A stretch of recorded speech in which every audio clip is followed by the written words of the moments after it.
Pai Santo e amado, louvado e engrandecido seja o teu nome eternamente. Amém.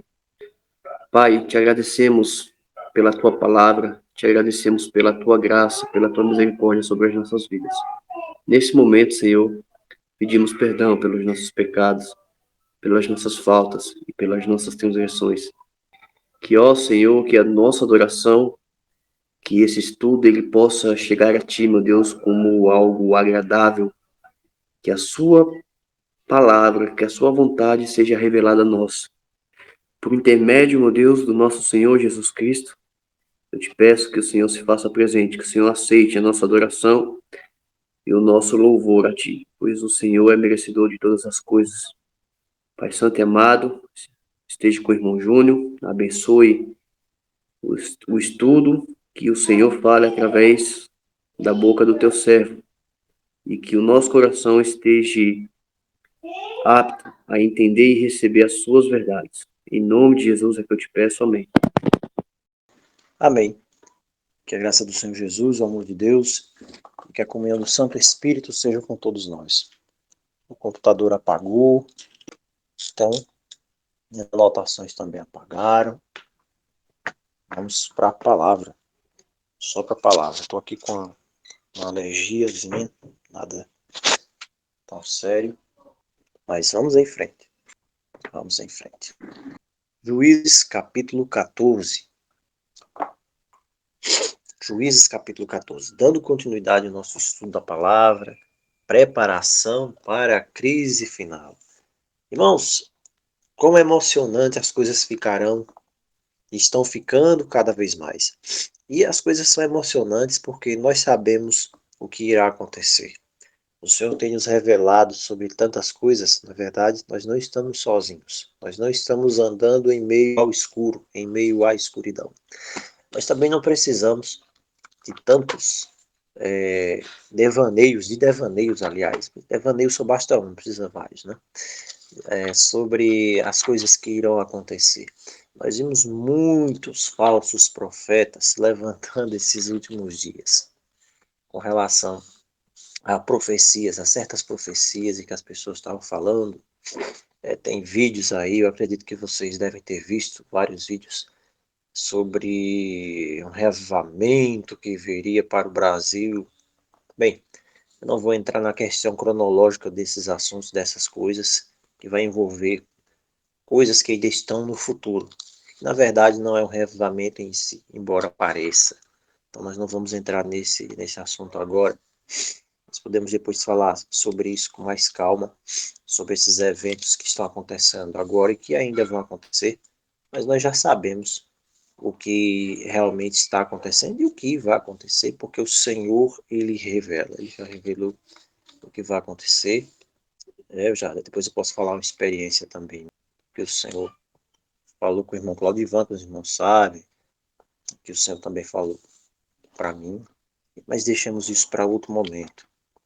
O que é importante mesmo é que nós estejamos fundamentados na Santa Palavra, nas Sagradas Escrituras. Isso sim é o que importa. Isso sim é o que é importante. Se nós não estivermos fundamentados na palavra, nas santas palavras, não adianta nada. Não adianta nós fazermos nenhum tipo de guerra civil, de revolução, tá bom? Isso, infelizmente, não vai ter lugar, não está nos planos dos céus.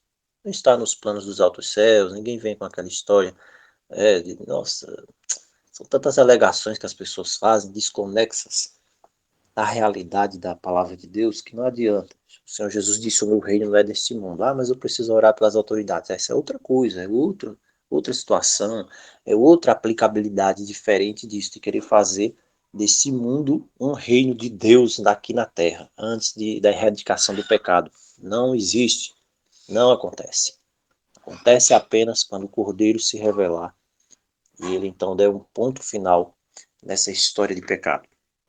É isso que acontece, é isso que as Escrituras nos apresentam. Licença, irmão Júnior. Oi, O irmão. irmão Claudio.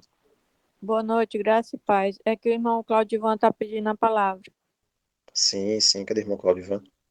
Opa, tá aqui, irmão Claudivan, tem alguma palavra para falar? Não sei se ele vai falar alguma coisa. Só apertou aqui no botão. Talvez tenha sido isso. Bem, qualquer coisa depois do irmão Cláudio Van, ele pode falar quando ele quiser. Juízes capítulo 14. Dando continuidade ao nosso tema sobre preparação para a crise final. E Sansão desceu a Tina e viu ali uma mulher das filhas dos filisteus. E ele subiu e contou ao seu pai e à sua mãe e disse: Eu vi em Tina uma mulher das filhas dos filisteus. Eu vi lá.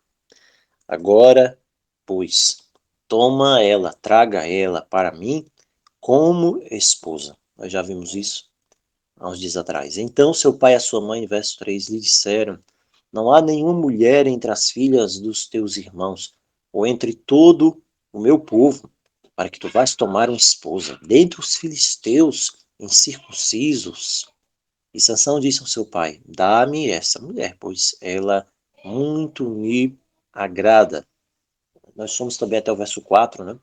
Porém, seu pai e sua mãe não sabiam que era do Senhor, isso vinha do Senhor, que ele procurasse a ocasião contra os filisteus. Nós também vimos isso, pois naquele tempo os filisteus tinham domínio sobre Israel.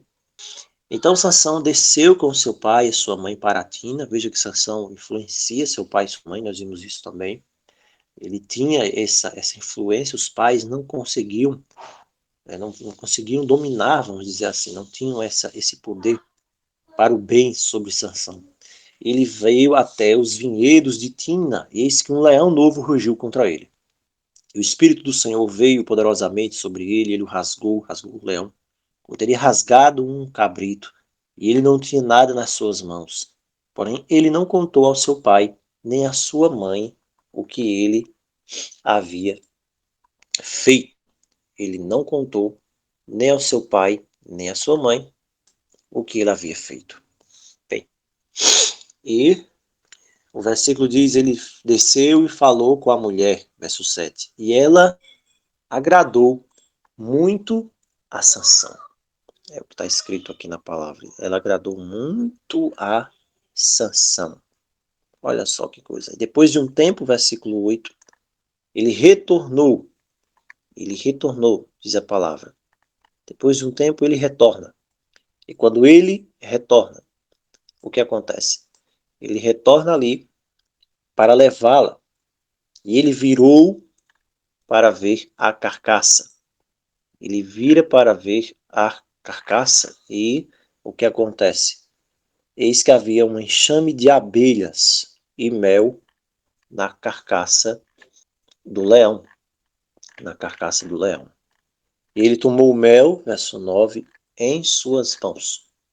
Ele tomou o mel em suas mãos e, diz a palavra, seguiu adiante comendo e chegou até o seu pai e a sua mãe, lhes deu e eles comeram, porém ele não lhes contou que havia tirado o mel da carcaça do leão. Bem, quando Sansão desce, ele vai para solenizar esse casamento, e ele está levando os pais dele, não é isso? E ele tem essa curiosidade, nós já vimos, ele vai procurar um vinhedo. Nós sabemos que ele era estritamente proibido como nazireu de procurar qualquer tipo de vinha. E nós tivemos no nosso último encontro à noite o irmão João também discorrendo sobre esses assuntos, sobre a questão da mensagem de saúde, a questão do vinho e tantos outros temas mais com os irmãos aqui. Foi uma bênção, maravilhosa isso, esse encontro, onde o irmão João pôde abordar esses assuntos.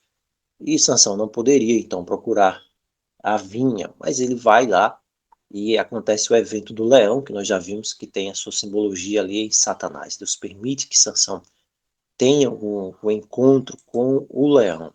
Deus está dando um recado para Sansão, não é isso mesmo? Deus está dizendo, volta para trás, o seu caminho não está conforme os meus caminhos, você está indo por um caminho que se não é a minha misericórdia, a ação do meu espírito, você pode não voltar. E Deus permite que Sansão encontre com aquele leão.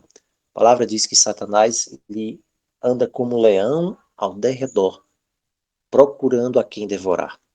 Na verdade, ele anda como leão procurando a quem devorar. Por isso a figura do leão encontra Sansão aqui, no exato momento que ele está descendo para Tina. Então, quando Sansão mata o leão, ele vai, passa-se um tempo, e o leão fica apenas a carcaça. Apenas a carcaça, ela está ali. Quando o leão volta a passar, quando Sansão volta a passar por ali, não o leão, quando Sansão volta a passar por ali, ele vai encontrar a carcaça apenas. E algo interessante, há um enxame de abelhas ali. O enxame de abelhas fez uma colmeia. E eles colocaram ali, né, fizeram na colmeia um bom estoque ali de mel. Sansão vai encontrar ali um bom estoque de mel. E o mel era uma mercadoria bastante valorizada em Canaã, naquele momento, ali com Sansão.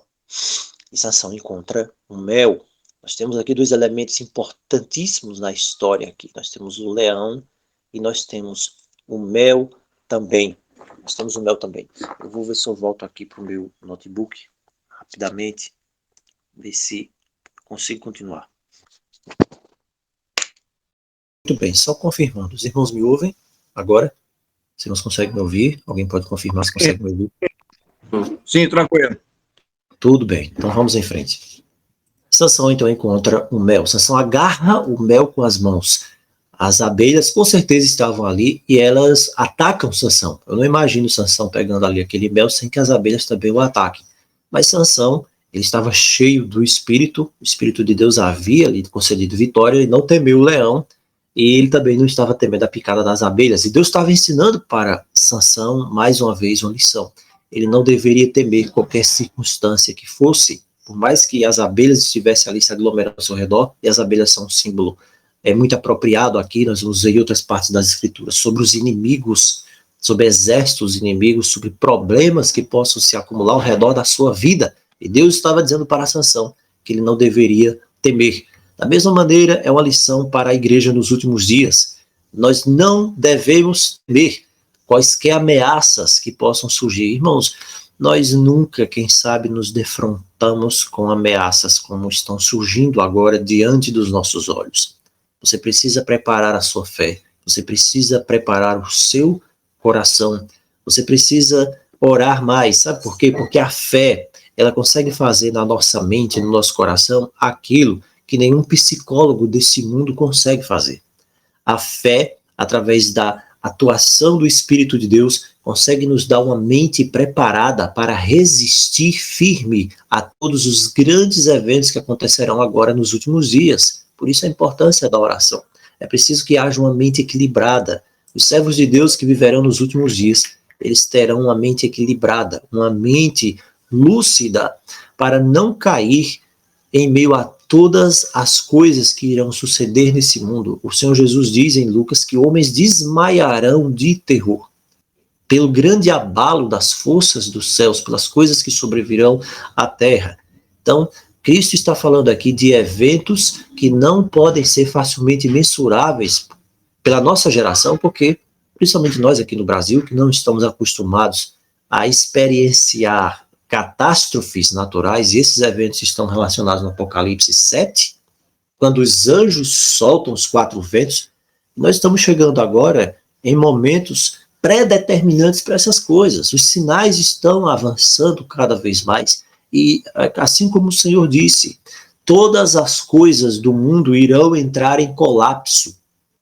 O sistema econômico, o sistema monetário, a falência moral, essa nem se fala, essa cada dia mais está pior. A falência dos relacionamentos, a falência da família.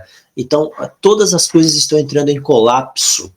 Quando o Filho do Homem vir nas nuvens do céu com poder e grande glória, nós já falamos aqui uma vez, depois o Senhor veio e repetiu isso através dos irmãos, não sei se foi a irmã Simone até, todas as coisas estarão em colapso, o mundo estará colapsado, os elementos, a natureza. Então, quando esses grandes eventos de Apocalipse 7 falam, né, a palavra mesmo, escurecimento do sol, a lua, as estrelas, os terremotos, são sinais de um mundo entrando em colapso.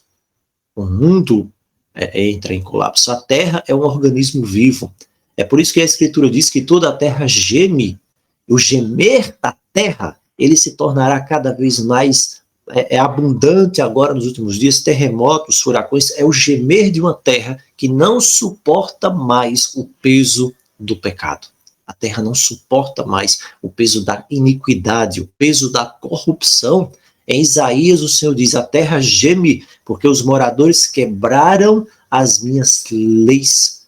Mas tem gente que diz que você pode quebrar a lei de Deus e confiar apenas em ser salvo pela graça, mesmo quebrando a lei de Deus. Olha só. Mas Deus diz, a terra geme, porque quebra a minha lei. Estão quebrando as minhas leis.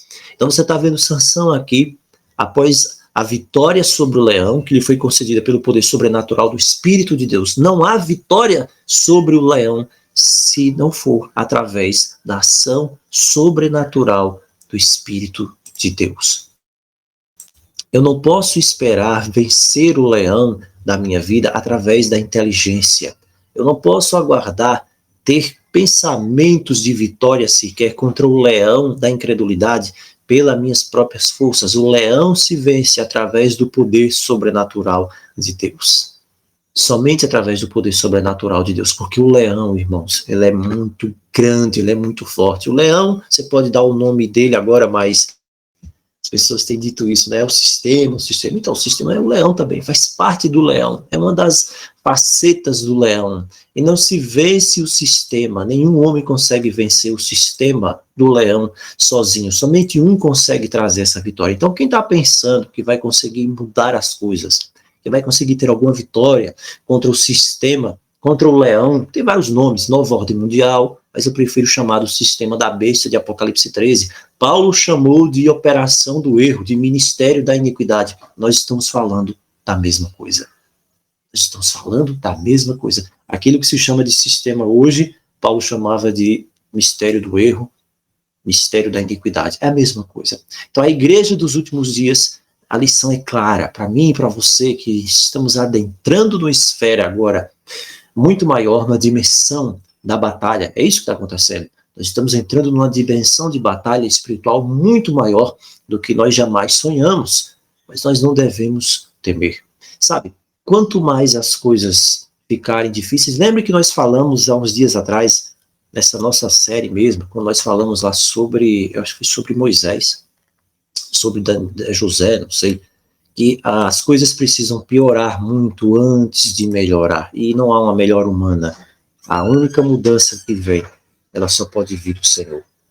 Somente de onde me virá o socorro? Vem do Senhor que fez os céus e a terra. Então, o mel aqui que está lá na carcaça é também um símbolo bastante apropriado, porque é pela misericórdia de Deus que as abelhas fabricam mel, não é isso?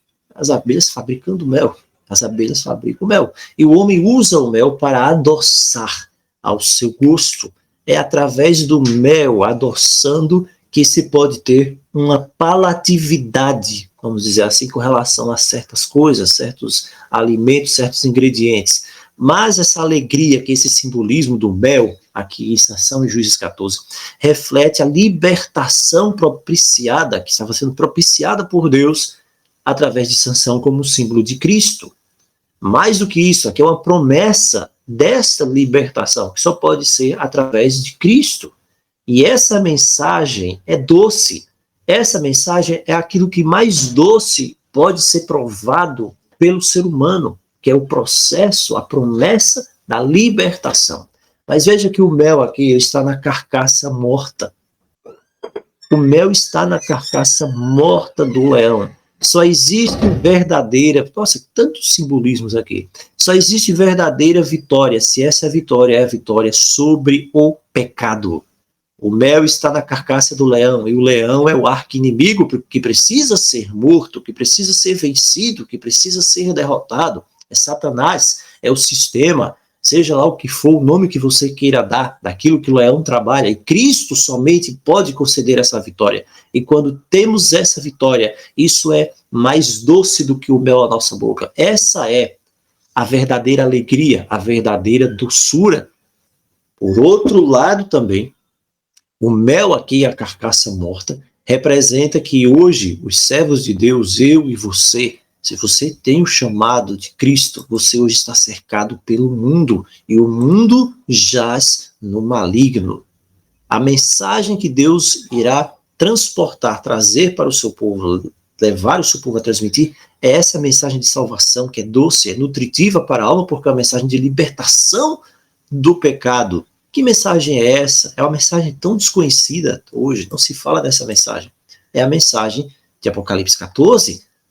Essa mensagem de Apocalipse 14, e agora fica tão claro a questão do mel, você vai encontrá-la claramente aqui sendo desnudada mais uma vez em Apocalipse capítulo 10. Já falamos várias vezes sobre Apocalipse capítulo 10. Você vê aqui em Apocalipse 10 que Deus está levantando, veja como essa mensagem aqui, ela é poderosa. E essa mensagem, ela precisa ser desnudada. Apocalipse 10 fala, vi outro anjo forte descendo do céu, envolto em nuvem, com arco-íris em cima da sua cabeça. O rosto era como o sol, e as pernas como colunas de fogo. E tinha na mão um livrinho aberto, pôs o pé direito sobre o mar e o esquerdo sobre a terra. A amplitude desta mensagem, ela é universal.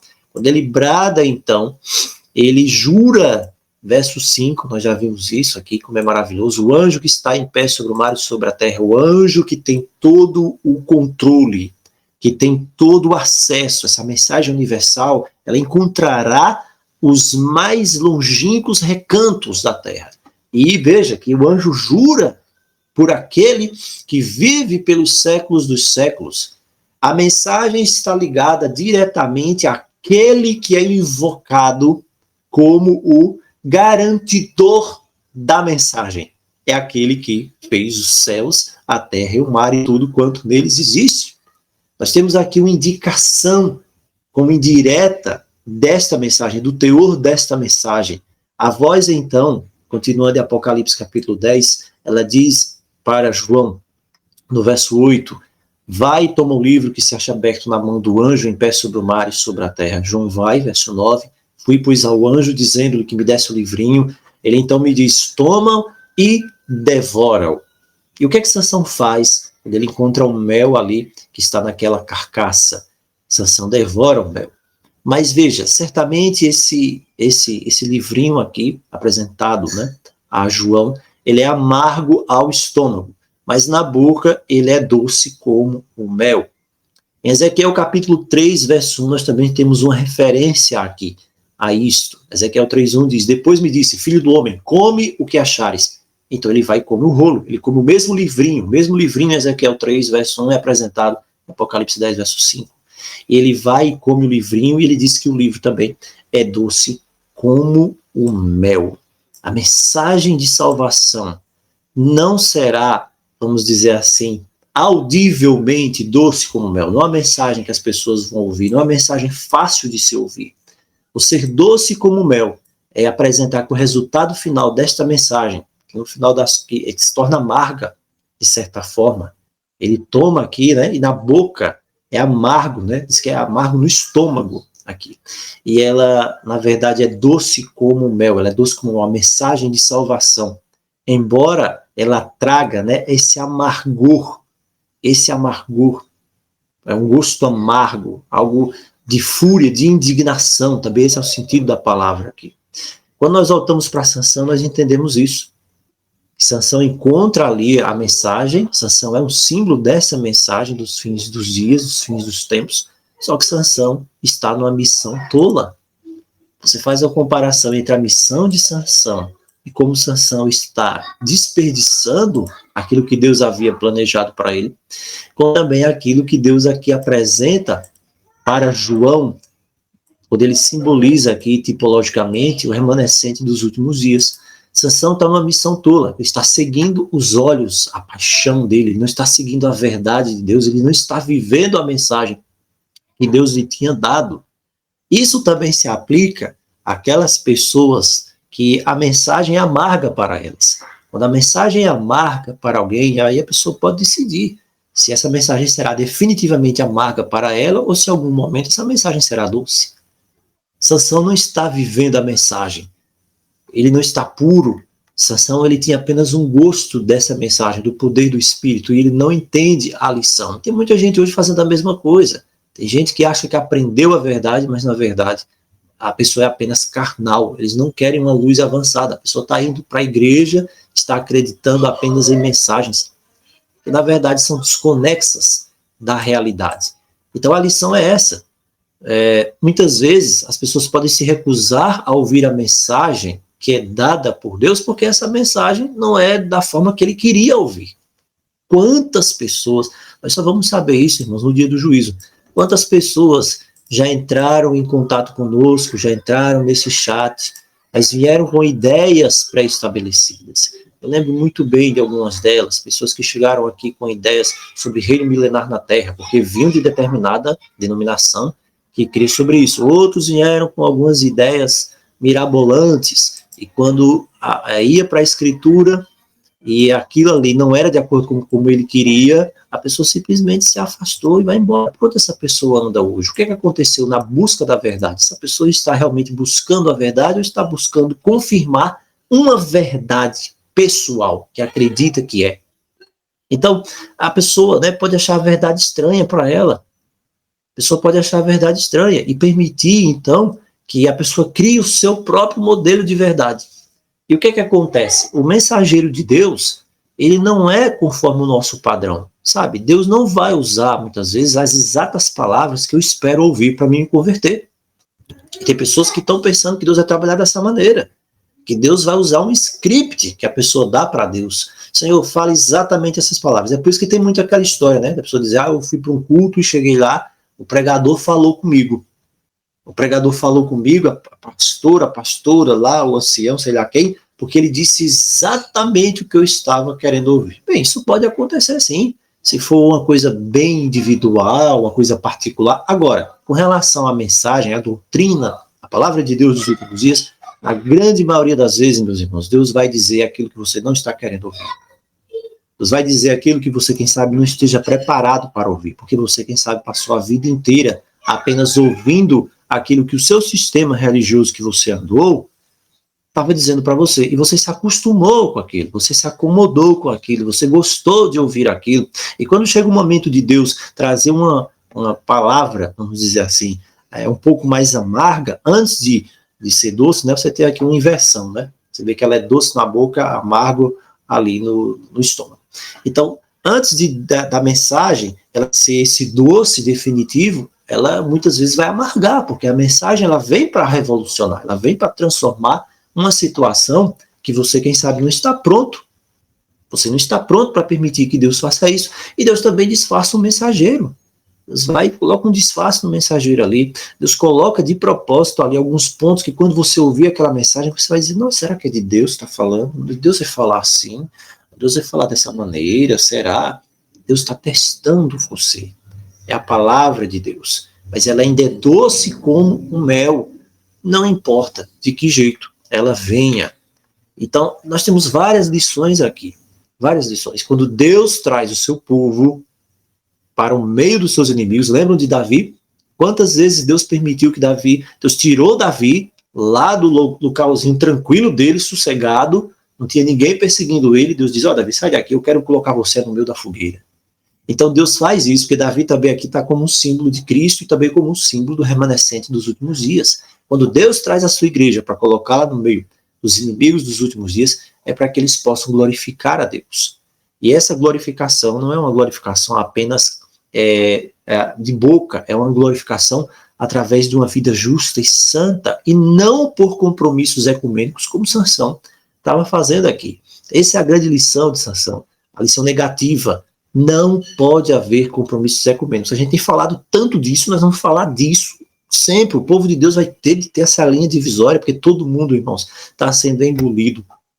Grande maioria vão ser engolidos por esse sistema aí. A abocanhada do leão é grande, dá para abocanhar, e está abocanhando muita coisa de uma só vez no que diz respeito à questão da religiosidade do sistema.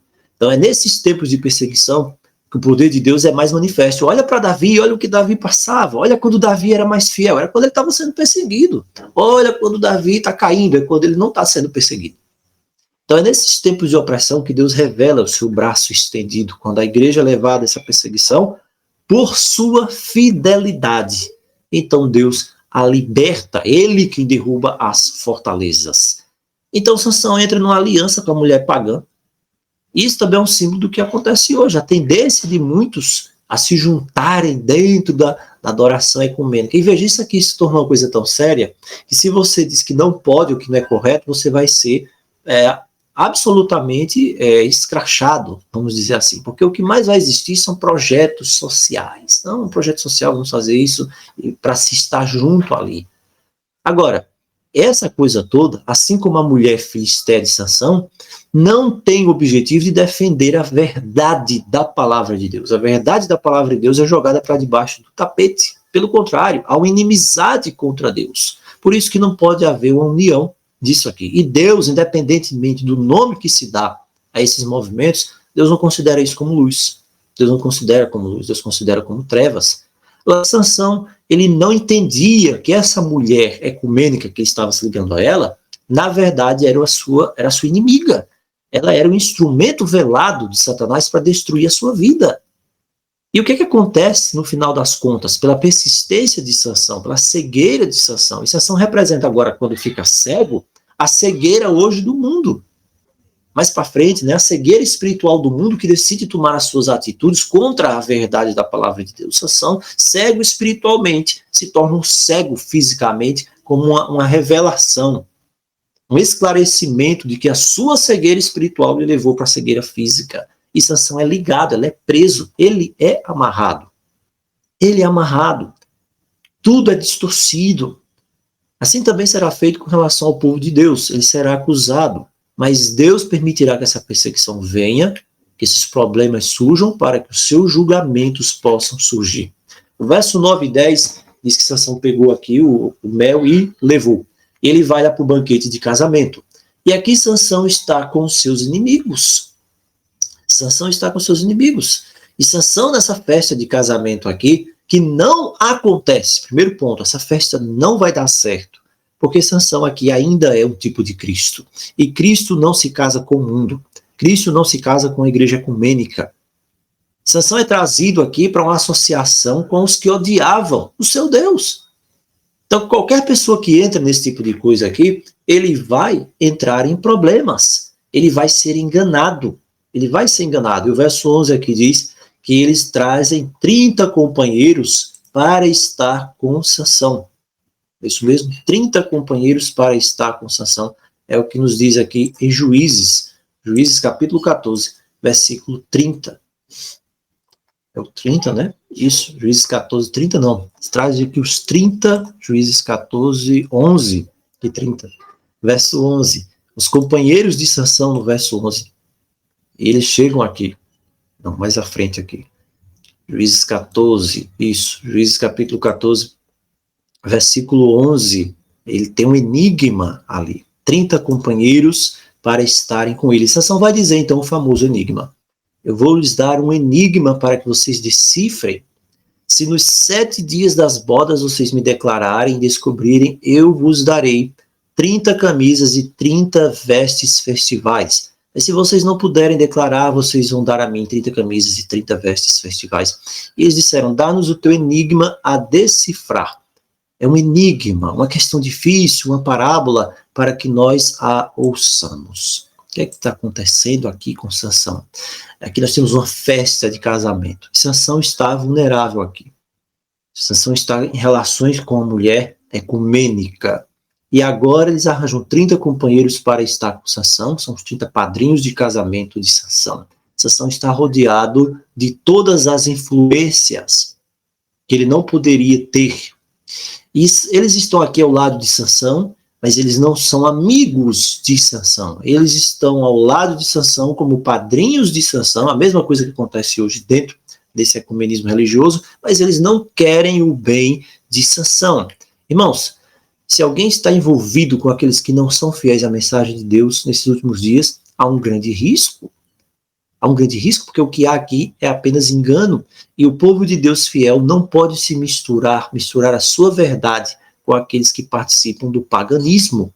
A adoração verdadeira não pode ser ecumênica.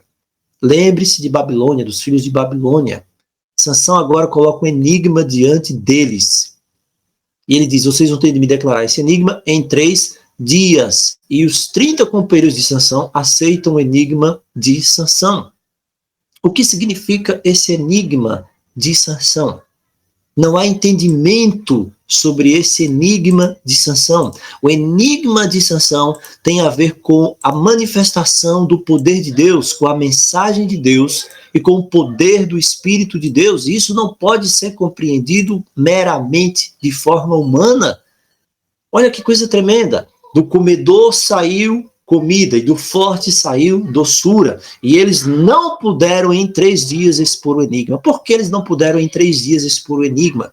Em 3 dias faz referência ao tempo em que o Messias ele está na terra. É a ressurreição. Paulo diz que com a ressurreição é o que torna a nossa fé sustentável. A ressurreição torna a nossa fé verdadeira. Se Cristo não ressuscitou, é vã a nossa pregação, é vã a nossa fé. Veja, Sansão cria um enigma. O enigma de Sansão tem a ver com a manifestação do poder de Deus e a sua vitória sobre o maligno, sobre o leão.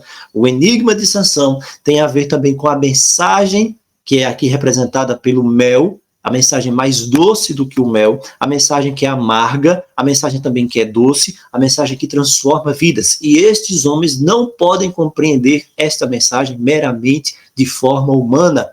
Eles não puderam em 3 dias expor o enigma.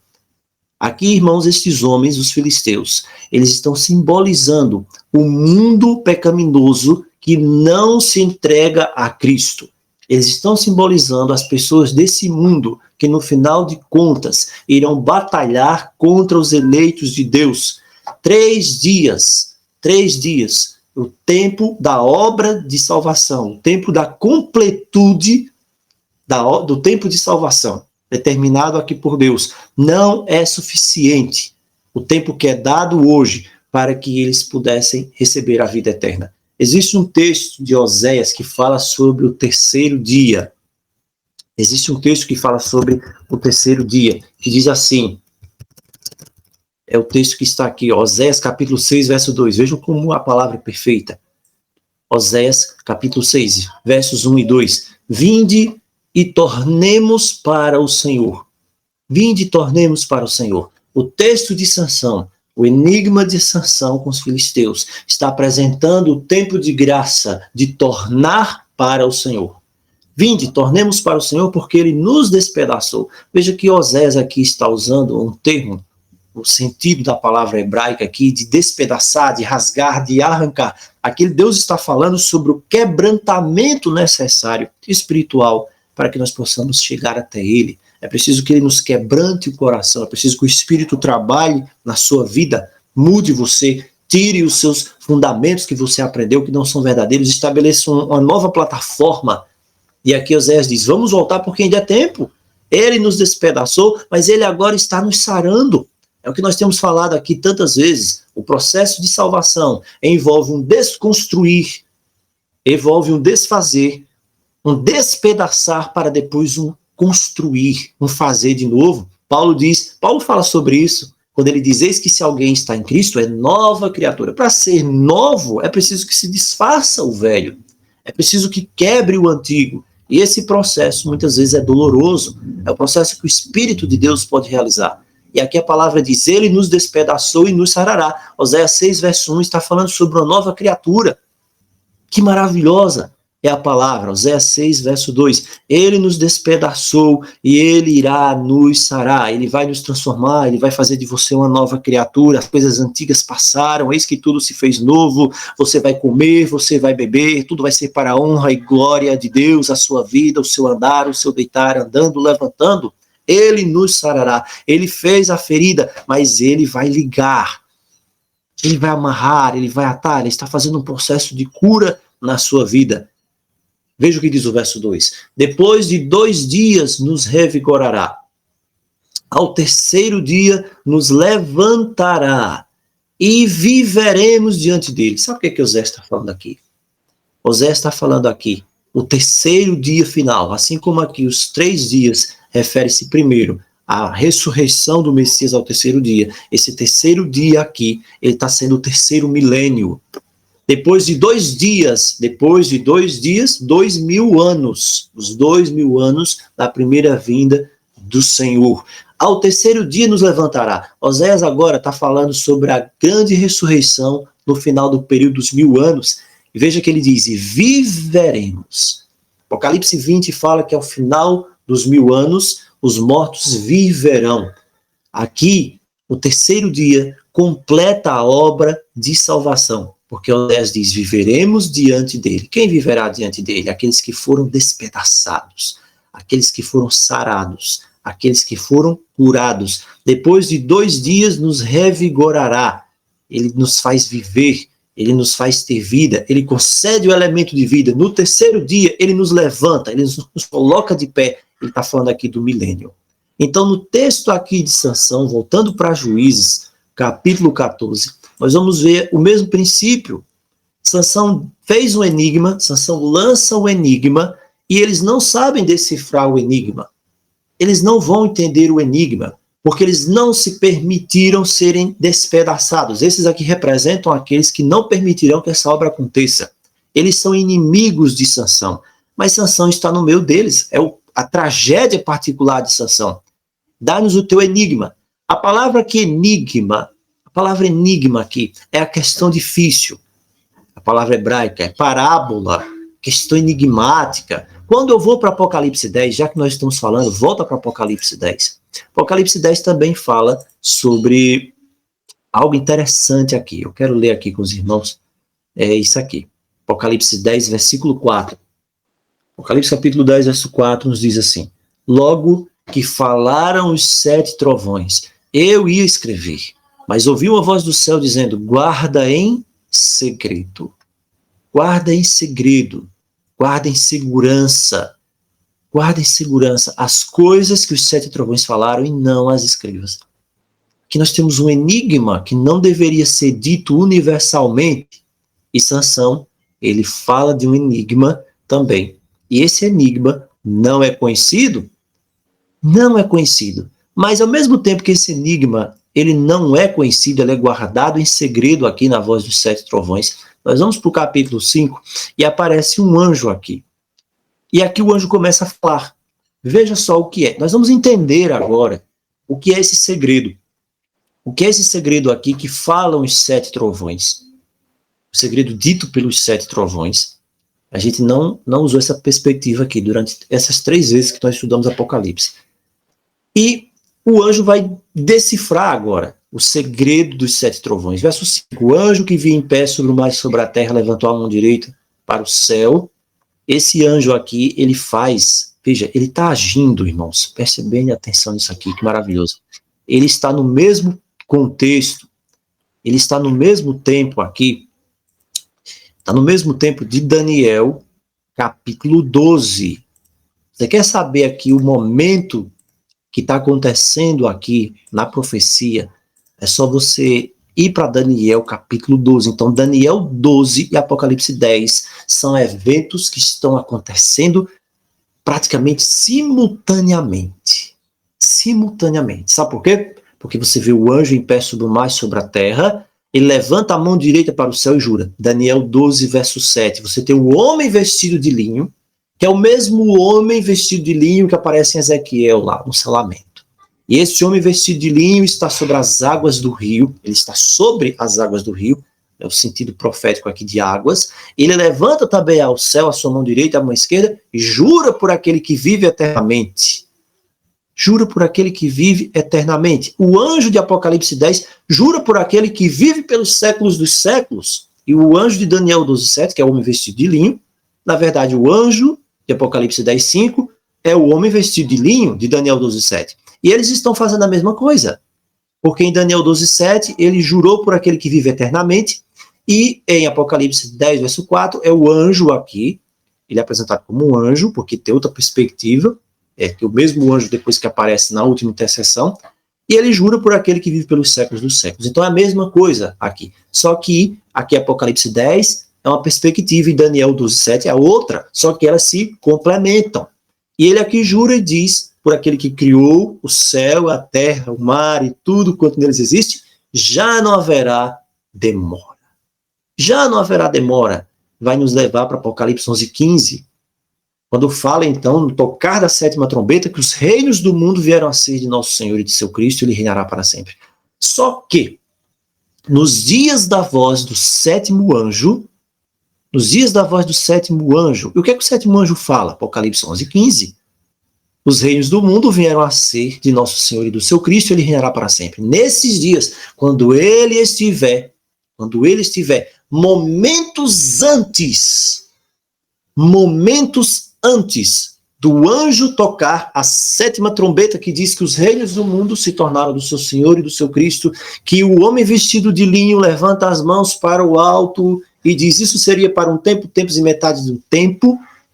É nesse momento aqui que se cumpre o mistério de Deus, segundo ele anunciou aos seus servos, os profetas.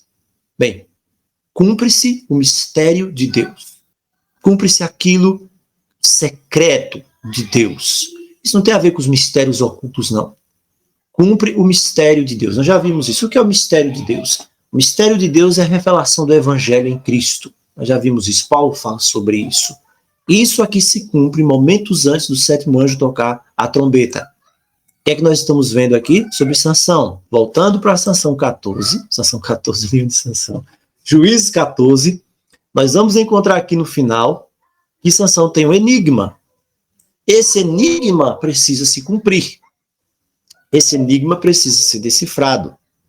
Mas veja que o decifrar desse enigma tem a ver com o leão e com o mel. E o mel tem a ver com Apocalipse 10. O mel tem a ver com Ezequiel também. É a mensagem. E como essa mensagem pode ser recebida amargamente ou de forma doce, isso individualmente. E essa mensagem é proposta. Dar-vos-ei um enigma a decifrar. Veja, dar-vos-ei um mistério a compreender. Esta é a mensagem de Sansão aqui no tipo de remanescente, que será apresentada ao mundo. Você tem um mistério, o mistério de Deus. Eu te ofereço. É a mensagem dos três anjos. Esse grande mistério oculto, desde os tempos ocultos, mas revelado agora nos últimos tempos, por amor de vós, como está na Escritura. Deus estava em Cristo, reconciliando consigo o mundo. Esse é o maior de todos os mistérios. Sabe por que é mistério? Não é porque não está revelado, é uma coisa misteriosa de sociedades secretas, não. Porque, irmãos, isso é a coisa mais profunda. A nossa mente não será capaz, não é capaz de entender, de compreender a plenitude do plano de salvação, do amor de Deus em Cristo, em nos salvar e enviar o seu próprio Filho. É por isso que aqui diz, esse é o mistério do amor de Deus, mas é o mistério do amor que redime. E aqui a palavra diz, dá-vos um enigma a decifrar. Quanto tempo você tem para decifrar esse enigma? 7 dias. Nos 7 dias das bodas, se vocês me declararem, se vocês descobrirem, eu vos darei 30 camisas e 30 vestes festivais. Isso aqui está me lembrando outra coisa. Isso aqui está me lembrando as bodas, a parábola das bodas. Isso aqui está me lembrando aqueles que são convidados às bodas também. E eles são indignos. E eles têm um tempo aqui, são das 7 dias. Vocês têm 7 dias para declarar. A palavra hebraica está aqui. 7 dias para conhecer, para anunciar, para relatar. Vocês têm 7 dias para alcançar. Se vocês conseguirem isso, vocês receberão as vestes festivais, as vestes de casamento, as vestes das bodas. Esse é o último convite de misericórdia de Deus sendo apresentado aqui, tipologicamente, no tipo de Sansão, que representa o povo de Deus nos últimos dias. E eles dizem, dá-me o teu enigma. Dá-me o teu enigma, nós queremos saber, nós queremos conhecer. E qual é o enigma? Do comedor saiu comida. Do comedor saiu comida. Do forte saiu a doçura. Vocês têm 3 dias. Vejam, mais uma vez. Vocês têm 3 dias. Nós já vimos o texto de Oséias. No segundo dia viveremos. No terceiro dia, no segundo dia, ele vai nos fazer viver. No terceiro dia, nós estaremos diante dele. 3 dias. Não puderam decifrar o enigma. Não puderam decifrar o enigma. Ao sétimo dia, disseram à mulher de Sansão, persuade o teu marido, seduz o teu marido, engana o teu marido, para que ele nos declare o enigma, para que não queimemos a ti e a casa de teu bem. São esses aqui, irmãos, que disseram que queriam saber o enigma, queriam decifrar o enigma. Sabe por que eles queriam saber o enigma? Essa mensagem não os agrada. Essa é a maneira com que eles respondem ao enigma. Eles não quiseram saber o enigma, na verdade eles queriam destruir Sansão. E aqui eles vão usar de engano. E ele diz aqui, se você não declarar o enigma, nós iremos queimar você e a sua casa. Eles veem essa mensagem como uma mensagem que está perigando tirá-los daquilo que é deles. O mundo não aceitará a última mensagem de misericórdia, porque para eles essa mensagem vai estar tirando eles daquilo que eles gostam. As pessoas não irão aceitar o enigma, o cumprimento do enigma de Deus, e olha que o tempo está passando. 3 dias, está chegando ao fim. Porque eles estão apegados mais às coisas do mundo do que às coisas de Deus. As pessoas não estão dispostas a deixarem o pecado e voltarem para Deus. Elas não estão dispostas a aceitar o convite para participar da ceia das bodas do Cordeiro. 30 camisas, 30 vestes festivais. A mensagem ofensiva, a mensagem é de vitória sobre o pecado, representando aqui o leão está morto. E essa mensagem é doce como mel, Apocalipse capítulo 10. Elas não estão dispostas. Veja a palavra, diz aqui, em 3 dias, no 7º dia, disseram a mulher de Sansão. É no 7º dia, é em cima do 7º dia, que o maior engano contra o remanescente de todos os tempos, ele será desenhado. Nossa! Quantos símbolos, quantas coisas. Veja que é exatamente no 7º dia. É em cima do 7º dia, no momento do 7º dia, que diz o seguinte: engana o teu marido. Tem alguma coisa com o 7º dia? Tem um engano preparado para ser levantado no 7º dia. Veja, 3 dias é o tempo para decifrar o enigma. 3 dias tem a ver com a ressurreição do Cordeiro. 3 dias é o tempo para se fecharem os 7º dias, o tempo de oportunidade. Esse tempo passa. Não haverá salvação, não haverá mudança. Ninguém quis entender, compreender, decifrar o enigma dos céus, o enigma da salvação. Sabe por quê? Porque esse enigma, a mensagem que traz nele, é de vitória sobre o pecado, é de abandono do pecado, e isso eles não estão dispostos a permitir. A mulher de Sansão chora diante dele: você me aborrece, você não me ama. Eles têm um enigma. Isso me faz chorar. Irmãos, da mesma maneira, o remanescente nos últimos dias, muitos terão pais, amigos, irmãos, que vão dizer: você é a causa do meu choro. Existe um enigma, esse seu enigma está me fazendo chorar. Esse enigma, esse mistério do remanescente, essa mensagem que é doce como mel, mas que está ali falando de um leão que foi morto. Essa mensagem fará muitas pessoas chorarem, porque não estiveram dispostas a decifrá-la, a aceitá-la. E então o povo de Deus será recebido com culpa. Você me aborrece. Você me aborrece. Você deu aos patrícios, aos parentes, um enigma. Um enigma. Isso é tão pessoal que Sansão diz: nem a meu pai nem a minha mãe eu declarei. Eu vou declarar a você. A experiência do povo de Deus nos últimos dias, nem o pai nem a mãe pode ter. Nem seu pai pode ter no seu lugar, nem sua mãe pode ter no seu lugar, nem sua esposa pode ter no seu lugar. É só você e Deus. Se você tiver. E a palavra diz que ela chorava diante dele os 7 dias em que celebravam as bodas. E no 7º dia, mais uma vez, ela lhe declarou, ela o importunava, ela lhe constrangia, ela lhe pressionava. Traz essa palavra aqui para o sentido dela. Ela estava constrangendo Sansão, pressionando Sansão no 7º dia. Não tem isso alguma coisa a ver com o povo de Deus?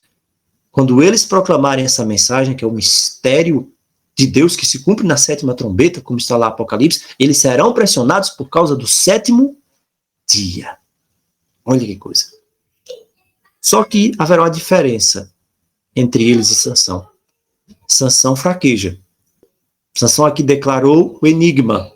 E mesmo quando Sansão declara o enigma, veja, disseram, pois, a Sansão, verso 18, os homens daquela cidade, quando foi que eles disseram? Ao 7º dia, antes do pôr do sol. Essa é a mensagem. Eles conhecerão a mensagem, mas a mensagem, irmãos, não tem efeito sobre eles. Mas veja que para Sansão, e mesmo para eles aqui, o sol ainda não havia se posto. E o pôr do sol aqui significa o fechamento da porta de misericórdia, o fechamento da graça. Para Sansão, mesmo com todos os seus erros, ainda estava ali disponível. Para eles também. Mas a mensagem não era acompanhada de fé. Que coisa mais doce que o mel e mais forte do que o leão? Bem, mais forte do que o leão? Nada. Mas pelo Espírito você venceu o leão. Que coisa mais doce do que o mel? Nada. Mas a palavra é mais doce do que o mel. A palavra diz, irmãos, que Sansão entendeu o que havia acontecido. E o verso 19 diz que o Espírito do Senhor, isso é mais forte do que o leão, isso é mais doce do que o mel. O Espírito do Senhor se apossou dele. E aqui o Senhor pega toda essa história e usa. Ele desce para os asquelonitas lá. Ele mata deles 30 homens, tira as vestes festivais e cumpre o enigma. Cumpre o enigma. E o verso 20... A mulher de Sansão foi dada ao seu companheiro e não a Sansão. No final das contas, irmãos, Sansão, como símbolo de Cristo, não podia casar com ela. Assim como o povo de Deus, como símbolo de Cristo, também não pode casar com o ecumenismo. Que Deus nos abençoe nessa noite. Que Ele nos fortaleça. Que essas lições possam ficar gravadas no nosso coração. Que nós possamos ser fortalecidos, irmãos, porque grandes coisas se encontram diante de nós. Que Deus nos ajude, nós possamos pegar essas lições do terceiro dia, do sétimo dia, entender que tudo isso tem uma simbologia, tem uma tipologia que Deus está nos mostrando que voltará a ocorrer nesses últimos dias. Que o Senhor nos abençoe e nos fortaleça. Oremos ao Senhor. Pai que habitas nos céus, te agradecemos pela mensagem desta noite, pela tua palavra. Permanece conosco, nos fortalece através dela. Em nome de Jesus. Amém.